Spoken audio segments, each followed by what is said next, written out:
Differential diagnosis is in this case? So in this case, he reported having generalised myalgia and arthralgia. He also reported some urinary symptoms and also eye discomfort. And in the context of a recent diarrheal illness, I felt this could be in keeping with a reactive arthritis. Other differentials to consider is that he's got an acutely inflamed right knee. Could that be a septic joint?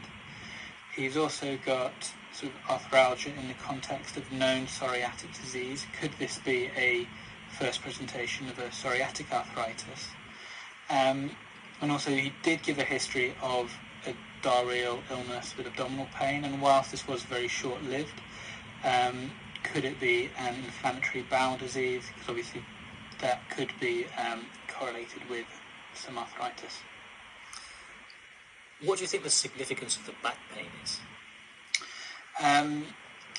Low back pain going across both sides could be in keeping with the sacroiliitis, which is one of the primary sites where you can get a reactive arthritis.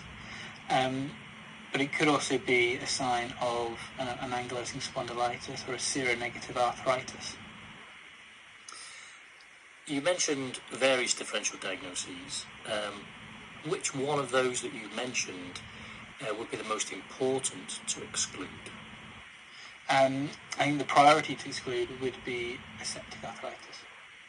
And how would you go about excluding that, and tell me how, if it was present, how you would manage that? Obviously, I'd like to examine the joint. I'd also want to have a full set of observations, make sure it's not febrile. I'd like some simple blood tests, particularly looking at the inflammatory markers of the CRP and the white cells. If I was still concerned about it being a septic joint, I'd want to give some prompt IV antibiotics. I'd want to liaise closely with the orthopaedic team to get a prompt review from them as to whether or not it needed an urgent washout, but also to liaise with the fact that we needed a diagnostic aspirate and whether or not they were happy with me doing that. And at the start you mentioned that the most likely diagnosis was possibly a reactive arthritis. If that was the case and you weren't as concerned about septic arthritis, how would you manage somebody with a reactive arthritis? So the principal management of reactive arthritis would be supportive, trying to give him some simple analgesia. Non-steroidal anti-inflammatories are arguably the best, but I'd also want to make sure I gave him some gastroprotection with being on some non-steroidals. If his symptoms were to continue or deteriorate, then I felt that rheumatology input would be valuable, given that in some rare cases there can be a role for immunosuppressive therapy to be best led by them. You asked about Mr. Sims' sexual history. Why was this relevant? With regards to a reactive arthritis, the most common precipitant in the Western world is actually a chlamydial infection, which is obviously most commonly sexually transmitted. The most common cause worldwide is in the context of a diarrheal disease such as Salmonella, Shigella or Yersinia. And it'd be interesting to know if a stool culture had been done at the time of the initial presentation. And family history, why might that be relevant in this case?